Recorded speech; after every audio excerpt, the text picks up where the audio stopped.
What's going on, guys? Scar coming at you with another Magic the Gathering video. Yes, I know I'm doing another tutorial video kind of thing. As we kind of approach Kaldheim, I'm kind of waiting as kind of things kind of evolve as we kind of closer to the set. Kind of doing some experimentation off screen to kind of get some decks together that I think will be okay during the release of the new set. Kind of seeing what the current meta is going to take when it comes to what cards are going to be good cards, what cards are going to be bad cards, and I'll probably come out with some videos that kind of go along with that. But today's video, we're going to be diving into some deck crafting and kind of give you some tidbits and some pointers to kind of go about deck crafting. I saw someone actually suggested in some of my new videos that I was going back to that I was kind of doing some tutorials that I feel like just weren't one of them. This is actually another one that was actually on the list of ones I want to go back to and redo. So today's video, we're doing some deck crafting tips for new players, kind of go over the basics of what you should follow when it comes to creating your own deck in MTG Arena or even in Magic in real life, and kind of go through the different steps that you need to maybe think through as you go about creating the deck that you're looking to build. With that being said, guys, if you like the video, hit that like button. It definitely helps out a lot. Lets me know that you guys like these style of videos, helps you guys out, you know, that I'll create more of these videos. If you have any questions to any of these videos, you can always leave a comment. I'll try my best to answer them. But with that being said, guys, let's dive into the video and let's talk about it. So I think the first and foremost, the question that you need to ask yourself when it comes to playing or building a Magic deck is, what parts do you need to think about when it comes to actually building a deck itself? Like, what is within a deck that you need to think to actually create the deck that you're looking to build? I think the first and foremost, the first question I think you need to ask yourself, what style of deck do you like to play? If you've played any of Arena or you played physical Magic, what kind of decks have you kind of seen yourself kind of go towards? Do you like the particular like aggro aggressive decks that are, you know, try to hit your opponent as quickly as possible, as hard as possible, kind of like a mono red deck that you may see in the meta as a whole? Are you someone who's a little bit on the slower side, likes to kind of, you know, keep, you know, be the one to set the pace of the game by playing, you know, slower control style decks? Are you someone who's somewhere in the middle of that? You like to play some, you know, some aggressive aggro creatures, but at the same time too, you're not playing super fast, so, and you play somewhere in that mid-range style. I mean, these are three of the major popular kind of style of decks that are in a standard meta or even in any meta as a whole. There's also combo decks, but being a newer player, there really isn't too many in actual standard meta right now. I know in older formats, there's a bunch of combo decks depending on whatever cards are currently in those sets. That just comes along with just there being so many cards in, you know, those sets just as a whole. Though I would say the closest thing I think we have in as a combo is probably the Winota card. If you don't know what Winota is, she is a 4-drop red-white creature spell that whenever you attack with a non-human creatures, you get X amount of triggers based on those attacking creatures. You look at the top 6 cards of your library, you put any human cards among those 6 cards for each trigger onto the battlefield tapped and attacking your opponent. They do have indestructible until end of turn, so essentially she's one of the cards I can think of off the top of my head that will definitely create a very wide board state that kind of essentially puts your opponent in a position that if they, you know, take this damage, they're in a point that either they're dead the following turn or they kind of have to deal with it then and there. So that is kind of like some of the deck types. Like I said, the 3 major ones are the aggro, the control, and the mid-range. Like I said, combo is not the biggest in standard meta, but it's in older formats. So after you kind of figure out what style of deck you like, the next thing you want to kind of figure out is, okay, what if I like a particular style, what colors do I want to play in that style? So, you know how Magic there are 5 particular colors. Sure, there's also colorless, which is not a color, but there's 5 particular colors when it comes to the lands. There's islands, plains, swamps, mountains, and forests. Depending on what style of deck you want to play will sometimes dictate what colors you will play. Sure, you can kind of play other colors in certain styles that normally you wouldn't see, but sometimes they need a little bit of a boost in order to get there. So say, let's just say you like aggro decks. Okay, so you maybe played red, maybe you played green, maybe you played a mixture of red and green. This time you want to play blue. So blue's not really an aggro aggressive color, but typically like other things, it can be done. The only thing is I would say you probably would need to add something into this aggro style deck. More than likely, you're probably going to want to add in at least red. I would say red is probably the most effective here, just because red has access to aggressive cards that can be more aggressive. Usually, typically in aggro, it has access to a thing called haste. So essentially, you know, it has things that can come into play and immediately do damage. So that is probably where you want to start if you want to make a deck that has any blue in it and make it aggro. Is probably add in a red mana source to then make it more aggressive. So I kind of already went over this kind of in my description of what colors should it be, but you know, is my combination, you know, gonna set myself up for success? If you were just playing blue and you want to play aggro, maybe playing blue doesn't make it as aggressive as you want it to be. But you know, at the same time too, us adding red helps our combination now become more aggressive and probably become more successful. So I would say now that we're a blue-red deck, or is a deck, we are now going to be more successful making an aggro deck. Now this is also where you come in and you probably want to look to yourself and you want to see, okay, what cards that are in blue and red are going to make this deck style work. You want to look for cards that are probably aggressive, you know, not high costing, but that you have a bunch of. You want cards that maybe get a benefit of a particular effect. Blue has access to a lot of spells, so maybe you want to look into blue to, you know, help you have access to particular spells, like maybe drawing cards. Cards get an advantage for you drawing cards, maybe cards that will get advantage every time you play a spell. This will kind of help you look through the cards you have in your collection, kind of scour out the ones that maybe see the best fit for this color combination. That is definitely somewhere you probably want to start looking and kind of see what cards you have. The best thing I would say here, once you kind of figure out what cards you want, I would just add in all the ones that you know, follow this checklist that you're making as you kind of figure out what you exactly want to do for your focus of your deck. And I would just start adding them to your actual deck that you're making, just because this helps you kind of at least see everything that, you know, in one general spot, and then instead of you having to, you know, sort through and be like, okay, I think I saw this card, but I have to figure out where it is. Now going on to what I was saying before, but like what spells now make this focus? Does your deck style have the right amount of cards that make this, you know, style of deck you have? Like a red deck, for example, you want, or a red blue deck, you probably want a lot of creatures, or you want a lot of things to help you be as aggressive as possible. With this being said, you know, you want things that will either A, make it easier for you to attack into your opponent, so you want things that are going to help remove some of the things that are in your way. B, you want things that are a little bit hasty, you know, do a lot of damage to your opponent if they don't deal with them. And at the same time too, you probably just want, you know, the right amount of each of these spells to kind of make it balanced and effective as possible. So the next and foremost thing, that kind of one of those things I kind of probably forgot about, but you know, do I have the right amount of all the cards in my deck in general? Do I have the right amount of cards in my deck? I mean, a Magic deck is a minimum of 60 cards, and typically most people play only 60 cards, unless otherwise I would say Yorion's the only reason why you would want to play more than 60 cards, because 60 cards, as much as it's the minimum, is probably the best way to draw all the cards you want to play in your Magic game. You have too many more than 60, then it's going to be harder for you to actually draw a particular card you're looking for. You know, you can't play two less, but you know, having the minimum / maximum amount of cards in your deck, that is probably the best. After that, you want to probably look at the mana base that you're using. I would say in most decks, I mean, you probably can find this anywhere if you actually even Googled it, but most decks you probably want to have about 24 lands, give or take. 24 is probably that magic number. It's just that sweet spot. You know, it's the right amount possibly for aggro. It's the right amount probably for control. Some control decks probably require a few more. Some aggro decks maybe could get away with having a few less.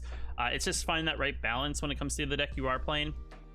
Something sometimes weird with the shuffler, if you have too many lands, somehow you don't draw enough. If you have too little, somehow you still draw the right amount of lands. I don't really know, but that's a discussion for another video. But that being said, you know, you just want to have that sweet spot number when it comes to lands. Also, if you're playing a deck that has two colors, you want the right amount of, you know, lands that represent each color. So if you have X amount of red spells, you want enough lands in the deck that allow you to help play those spells, and same goes for the other color you're playing. If you have too little of one color but too much of another color, you're going to draw all of the one color, you're not going to draw enough of the other color. You're going to end up not being able to play some cards in your hand, which is going to leave you in a predicament that either A, you can't respond to something, or B, you're going to have cards that you just can't play. Either you're going to have to end up discarding because you eventually hit maximum hand size, or B, you're just going to sit on these cards until, you know, either you lost the game or whatnot. At the same time too, when it comes to these cards, you also want to see if I have the right balance of cards depending on the cost on the amount of mana they cost. So this is what we call the curve. If you have the right amount of spells, if you're an aggro deck, you want to very like concentrated towards the bottom of the curve, or the lower costing spells in the curve, and maybe a couple trickle in of the higher costing spells. So the curve is essentially, you know, X amount of 1-drops, X amount of 2-drops, 3-drops, and so on and so forth. Like I said, in an aggro deck, you want a lot more of the 1s, 2s, and 3s. A few 4s, maybe a 5, maybe a 6, depending on where you think you need.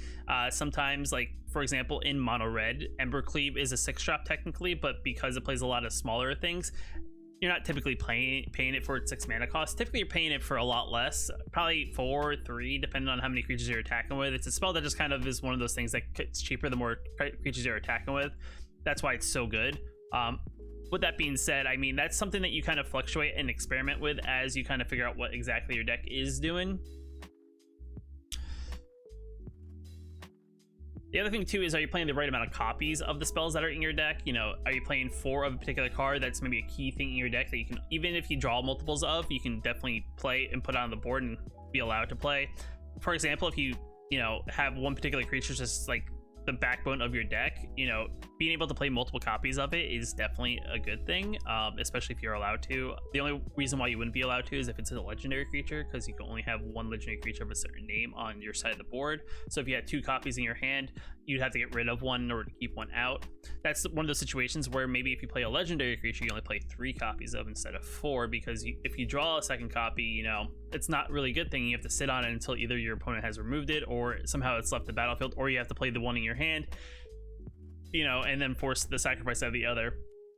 That's why sometimes those, you know, that's why finding the right balance of X amount of cards in your deck is always one of those things that you can always experiment with, especially early. You can play X amount of copies of it, get some games in, figure out, you know, what worked, what doesn't, and then kind of, you know, cut or add depending on there. It's one of the, like, making a deck is very experimental, especially in the early phases of when you're newer to the game, you're starting to pick up things for the first time. It's definitely one of those things that, you know, it takes some time to kind of get a grasp of. So that kind of brings me on to my next point of this video, and that is kind of, you know, some tips to kind of help you out when you first kind of get into deck building for the very first time. The first tip is, if you don't know this, MTG Arena at least sends out a code to give you some free packs every time a new set comes out. I'll have a link for this website down in the description below. It's actually already updated for call time when it comes out on Thursday. But this essentially is a code that you can enter in on the store page. Go in here to the store. In the top right hand corner, you can redeem code by typing in the particular code, and there's a list of codes that are currently active, and then there's a few codes that are supposedly expired but they actually still work, and there's completely expired codes that definitely won't work even if you type them in. But this is a good way to kind of give you a boost in your collection if you haven't already redeemed these codes. It's definitely a good way to get some extra wild cards, cards from a particular set that you haven't even bought into just yet, and just, you know, it's just an overall way to build up your collection, just kind of have a little bit of variety as a whole. So that's just one little tidbit that you can do to actually enter in these codes, and like I said, build up your collection. The next thing here is work with what you have. So, you know, you may only have X amount of cards in your current collection that you currently have in MTG, whether it's in physical or in arena or in whatever you are playing MTG on. Work with what you have. If you don't have a particular card, sure, there's other cards you can play in its place. They may not be as effective, but they can at least be a little bit of a stopgap until you get to a particular card that you're really looking for to actually build around. You know, if you don't have a particular uncommon card or don't have enough copies, maybe find just another uncommon that has a similar ability. May not be the same exact ability, but if it's close enough, at least it'll be a stopgap. And like I said, you can always make that a priority to kind of, you know, acquire those particular cards first and then kind of work your way from there. The one thing I will say, typically commons and uncommons are usually the easiest to get, just because, one, you'll have a lot more avenues, and technically usually they'll be cheaper on the cheaper side if you're playing physical Magic to purchase. In MTG Arena, you'll get more of that currency than you will the rare mythic currency, so you'll have more opportunities to kind of get that currency to kind of build you know, or craft those particular cards. So I would say start there, then work your way to the rares, and probably prioritize which rares are probably the most bang for your buck. So if you get a particular rare, how much is this gonna change on how your deck plays? And then same thing for mythics. Get the ones that are most bang for your buck. Unless they're like super duper expensive, then I would start with what you can afford and kind of work from there. But like I said, find a deck, come up with a deck, you know, find what cards, you know, help make that deck work, and then, you know, prioritize on a list maybe of which cards you want to seek out first to kind of build that deck as a whole. The next thing I would say is don't be afraid to get some inspiration, you know, looking online at various deck lists. There's websites. I post all my deck lists to Aetherhub. You're free to use mine. There's other websites too. You can always look at the website like magic.gg that shows, you know, decks that are from, you know, that perform very well in standard, historic, and stuff like that. You can always copy those decks over, find out what cards you may have, and kind of figure out which cards you want to get if you don't have all those cards. There's many other content creators on YouTube, of course. I know you guys watch their videos as well. Maybe look for decks that are a little bit more budget, and then maybe look for that, you know, what cards I can take that budget deck then to, you know, than to maybe a little bit more of a higher end meta deck as a whole. I mean, sure, there's decks that are fairly cheap. Cycling is a deck type that is actually fairly cheap, that doesn't really require much. Sure, it requires a lot of cards from a particular set, but once you get those cards, they're on the common and uncommon sides, except for maybe the Luris. The deck is actually very good and very cheap and affordable. That is maybe a deck to start out with and then kind of work your way from there. But you know, find a list that kind of fits your budget is always a good thing, and then kind of maybe you take that list and you kind of put your own little tweak on it if you don't want to, you know, exactly copy it verbatim is always another good rule of thumb. Also, the other thing too is like an MTG Arena. MTG Arena gives you a whole bunch of starter decks that you can technically take and then expand upon. So if there's a particular starter deck that you really like and you're trying to figure out how to, you know, maybe take that deck and then make it that much better. I know I have a couple lists, at least on the monocolored decks that came from the standard thing, and I would personally say my favorite of them all is kind of like mono green, because I essentially took it from just a mono green that's its starter deck and it turned into like the mono green Stompy deck that was kind of popular around then. Mono green Food's very popular, so you can kind of take the deck and kind of go one way and then kind of, you know, transition it to another. I would say like Boros Knights is very good. You can then try to get more copies of particular cards that are in the deck. So if we open the deck like this and we look at it, what cards in the deck are good, what cards are bad. You know, if we took our, you know, currency we may have, what cards can we focus on and get more copies of? I would say, for example, on this deck, you probably want more copies of Embercleave. I would say you probably want more copies of Fervent Champion, which is in the deck, which is a 1-drop rare card. You know, find a card or particular cards, you know, get inspiration from other decks. Like if you look at other decks like mono red, for example, and you look at what aggressive creatures are in there, does it fit into this night theme at the same time too? You know, that's kind of like one of the ways. Building upon what you already have is another easier way to kind of, you know, transition from maybe a starter deck to then eventually a little bit more of a crafted deck. And then, like I said, eventually once you get your, you know, a whole bunch of cards in your collection, you can maybe then go ahead and build your own brew out of what you currently have in your collection is a way to think about this. Also, in all of this, if you're like, for example, you want to take that Knights deck, you want to kind of expand upon it, but you're missing all the rares, I would say make a list maybe of the rares that you can prioritize to then add into the Knight deck. Maybe take out all the cards that aren't Knights to then help make it better. I know there's a Knight deck out there that you can always get inspiration from and kind of see where your starter deck is and kind of see how it transitions into that Knight deck. Like I said before, that's a way to find, like, you know, what you need to do to add to improve upon. Sure, there's some of these decks in here that there really isn't a meta equivalent to, but you can always find, okay, I have this mono black deck, I have this mono red deck, I have, you know, a blue black white deck. Where is a similar deck that's maybe a little bit more expensive, a little bit higher budget? You know, work on maybe then find out what cards you want to drop, what cards you want to add based on that. And the one thing I will say here is, with all of this experimenting that kind of happens when it comes to deck building, is find what works, what doesn't.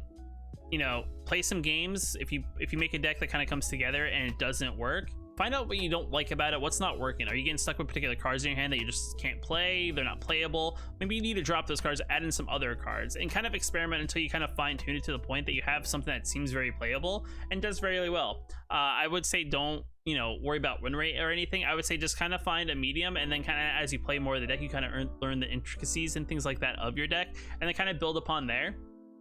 Because eventually, once you kind of understand your deck from the ins and outs, you then kind of understand how to play your deck around other decks and then become, you know, very good with your decks. So if you at first don't succeed, you know, you can always try again. And then if it just doesn't work, well, you know, you had some fun, you experimented, you kind of got some, you know, experience into deck building, and then you kind of move on to the next deck. Or, you know, you maybe just go and get some inspiration from online and, you know, build a deck that way.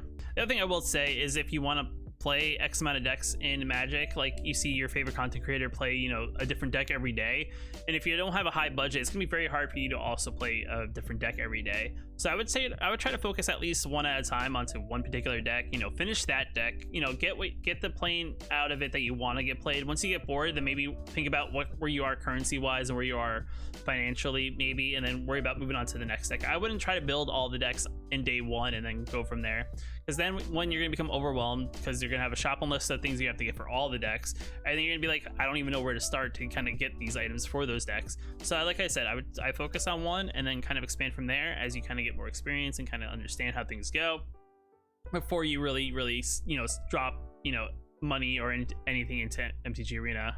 I was talking before about building a blue-red aggro style deck. I kind of already have a deck in mind. If you're an experienced player in Magic the Gathering, you may have an idea of what I'm already thinking, but we're actually gonna we're gonna build a blue-red deck to kind of give you an idea of how deck building works.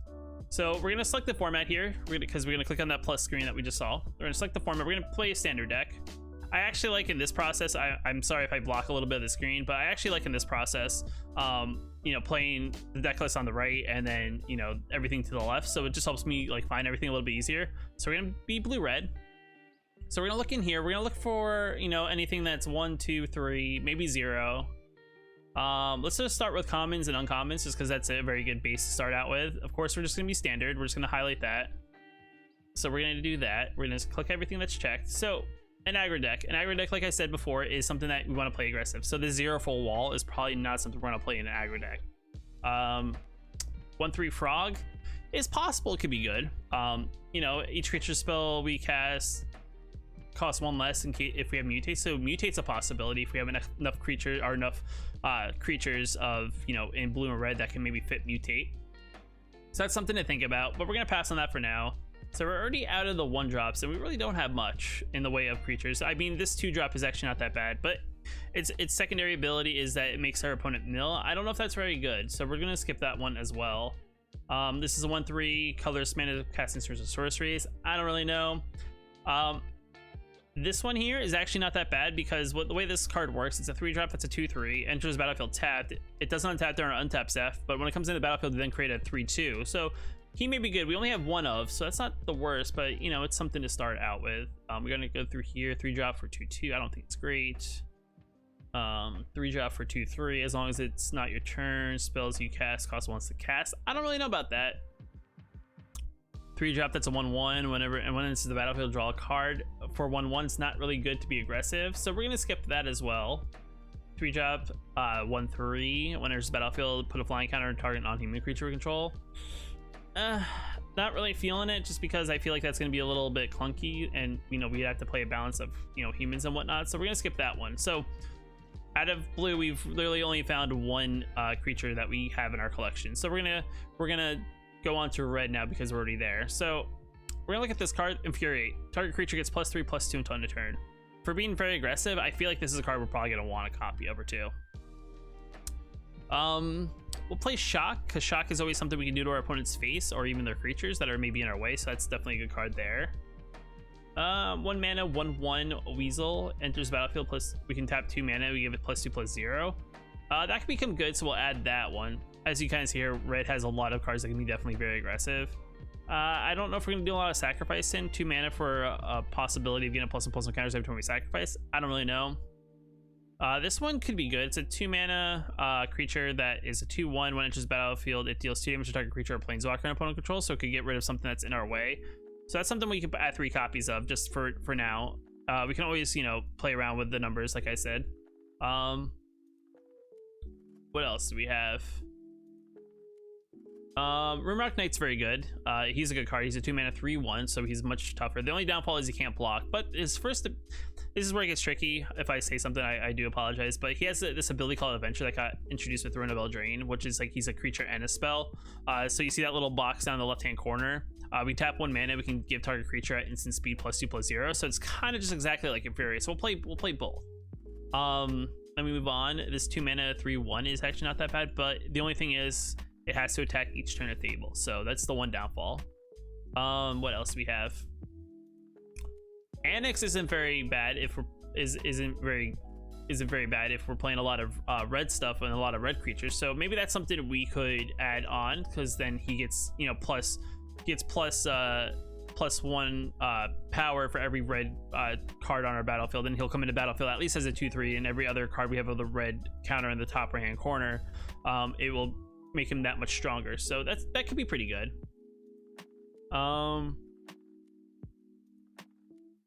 So he's interesting here. Whenever you cast spell that targets hero of the games, he gets +1/+0 on 10 turn. So he's a possibility. Oh, I don't have a lot of him, so we're gonna add 1 of him. What else do we have? You could possibly play this because he has double strike as long as you have 2 or 3 or more instants or sorceries, and if we have enough of these, we'll eventually get there. So that's not that bad either. 3 mana. Whenever you cast your first spell during each opponent's turn, it deals 1 damage to any target. It's a possibility, but I'm gonna leave that one off. 3 mana, 2/2. Whenever you cast a non-creature spell, +1/+1 counter on it. Okay, so if we play a pump spell, he's gonna become that much stronger. So that's definitely something we can definitely add. All right, so now we're moving on to multicolor spells, and we're also in that 3-drop range. So let's see. Well, we should add in these lands here because we're playing multiple colors. This will help us, you know, fix our mana to play our particular color we're looking for. So we're gonna add 4 copies in. What else we got here? Whenever you cast your first spell during each opponent's turn, Mischievous Chimera deals 1 damage to each opponent. 2 mana for a 2/2 flyer. It could be good because it's flying, but we'll add 1 because that's all we have. And that's pretty much it out of our collection. I know it's very limited. We're at 52 cards, which isn't terrible, but let's take a look and see what we could add into the deck to maybe make it better. So we have cards in here that maybe get benefit from us playing more instants and sorceries. So let's take a look at our instants and sorceries and kind of go from there. So blue actually has quite a few that could definitely help us out. We could play an ops, which will help us draw more cards, which is definitely very good. It helps us scry as well before we draw so we can get the card we're looking for.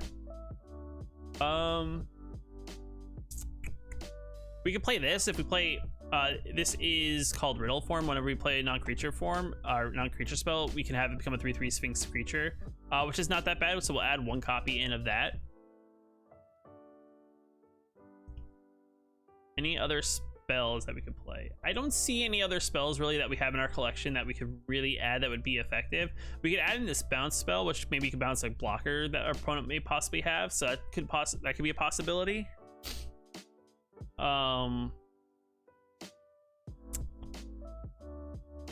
Let's see. We can use Anticipation, which is kind of like a draw spell. It's an instant speed draw spell that allows us to look at top 3 cards and put 1 into our hand, the rest in the bottom of our library in any order. So we're gonna put that in there. And I think we're gonna put 2 bounce spells. Sure, this is like a rough draft at like an is it kind of aggro deck. It's not the worst. I think there's some ways that we can build upon it, but I think it's a good start to kind of go on a very aggro aggressive style deck. So let's take a look and see what works. Does everything kind of seem like it works? I think Annex is kind of like our top end. What else works in the deck? I think he could be very good. We only have 1 of him, so and I think we have this. I think this is like our top end of our deck that kind of really works. So let's kind of like separate everything. So this is our instance. We have this, we have Infuriate, we have Shock. What else do we have? We have Anticipate. I think things kind of get buffed. Where is it? Yeah, so we'll also put Riddle form over here. And then we'll kind of put our creatures. So our 1-drops is really right now only the red cap, which isn't great for being an aggro deck because if we don't play something on turn 1, it kind of sets us a little bit behind. But it's something we can always build upon, and you can always look at cards and kind of see what 1-drops you can go ahead and craft eventually, or just kind of look and get if you're trying to get packs from certain sets, maybe then to make it work. Our 2-drops seem fairly well. We can actually click on this up here.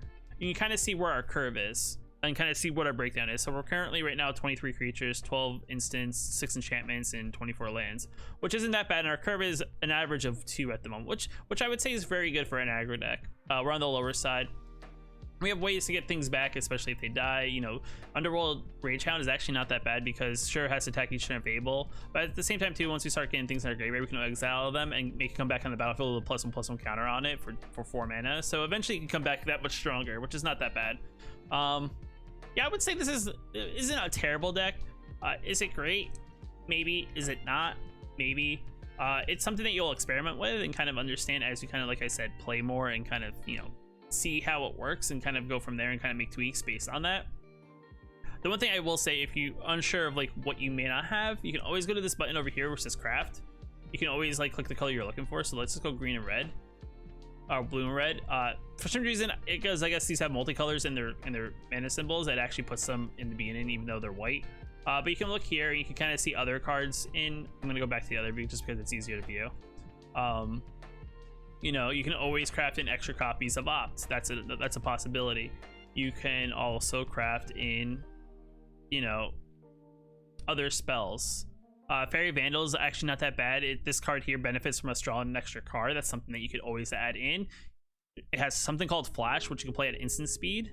So essentially you can play it at the end of your opponent's turn, and then him being able to attack on your turn, and then maybe playing an opt on your turn, then allowing him to get a +1/+1 counter, and then being able to attack is a possibility. If you want to go a little bit more control-y, we did have the option of playing Essence Scatter. You can always play Essence Scatter.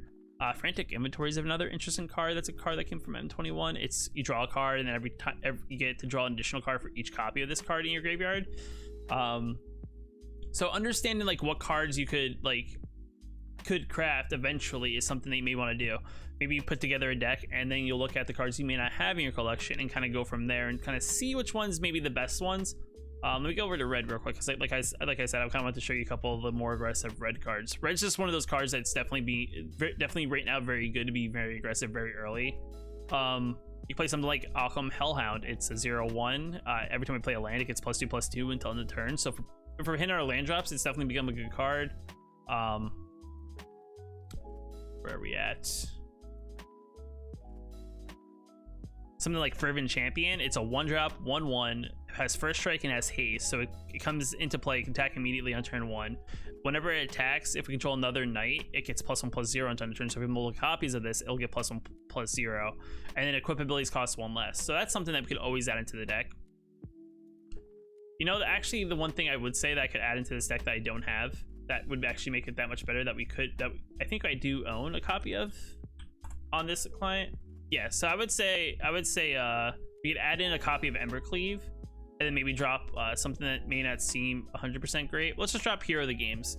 So Embercleave is a card that's actually fairly interesting for this deck, because now it costs 1 less for each creature that's attacking, so it can become all the way down to a two red mana symbols to actually cast, and then we'll give one of our creatures, whoever's attacking, when we play it, +1/+1 double strike and trample. Essentially means our creature will do double the damage to our opponent, and it has trample, so whatever damage that our opponent can't absorb with their toughness, it will go over into our opponent's life totals, so hitting them really hard very aggressively. This is actually a very good spell to play on something like Annex, because then you already have 4 devotion, so our Annex is now it's now a 5/5 or 5/4 with trample and double strike, which could definitely swing the game in your favor. Combine that with whatever other creatures you have in your battlefield, it could actually, you know, finish the game, if that means anything. So that is something to do with. The other thing that I could say here that you could always actually add as well, going back to cards that are not crafted. Let me just scroll all the way to the right. All right, so now we're actually going over to all the way to the right, going to the stuff that's that we haven't crafted. And there's something like Bright Dragon, which is actually not that bad. It's a 2-drop, 1/1. And whenever we cast an on-creature spell, it gets +1/+1 until it gets a +1/+1 counter, which is actually fairly strong. If we have the right amount of spells and creatures in the deck, we can actually get this very large very quickly. So that's something to actually possibly play. We have this card called Experimental Overload. It's a 4-mana card, which is a little bit more expensive for our aggro deck, but we get to create an XX blue, red, white weird creature, equal to the number of instant sorcery cards in our graveyard. So if we play a lot of instant sorceries to kind of pump up our early game, we can play this, and it'll become a very big creature token that our opponent has to deal with. So I actually realize I have copies of this, so this is something also I could add into the deck. So we're actually just going to take this and drag it over. Did it go in the deck? It did not go in the deck. I don't know why. Sometimes the Magic client's a little weird. Okay, if I could spell. All right. So we're adding a copy of this. Then we can probably get rid of something in the deck. What else doesn't really work that we think? We only have 1 copy of that. We get rid of the riddle form. Just at 61. I don't really want to get too much on the bottom end, just because a lot of things are on the cheaper side. I think we'll get rid of an Annex just because it's a legendary permanent, so it's probably not a good thing if we draw multiples of them. But now we kind of made some adjustments. We kind of analyzed more cards after reading, and now our deck is here. I would say now probably throw it into like maybe against Sparky or even in the play queue and kind of see where it lands, what card and now what cards work, what cards don't. Kind of for timing, I don't want to add gameplay to this video just on the basis of it. I don't know where we're at timing wise with the recording, so I'm gonna kind of you know, stop there with building the deck. But like I said, this is the part now you go play it, you see what works, see what cards maybe want to craft that are in the uncrafted area, or what cards you want to go out and buy if you have the budget to possibly go out and buy, or maybe go seek them out in particular packs that you can afford, whether in arena or in like physical Magic. And then, you know, have fun with it. You know, don't get overwhelmed if something that you crafted isn't great. Nothing was built in a single time you spent crafting it. It takes, you know, many months, many hours of, you know, playing it over and over again, you know, tweaking things, you know, adjusting the numbers and seeing what works, what doesn't work. Like I said, just remember, have fun. Magic's a game of having fun. Sure, it can be very competitive at certain levels, but especially early when you're new, I would say don't try to get yourself overwhelmed with trying to win immediately. That takes time, it takes experience, it takes knowledge that you'll kind of gain as you play more and more of the game. And if you can master deck building, this is definitely a skill that will definitely help you out in the long run. With that being said, guys, if you liked the video, hit that like button, definitely helps out a lot. If you're new here, want to post more of these videos, hit that subscribe button. I will catch you in the next video.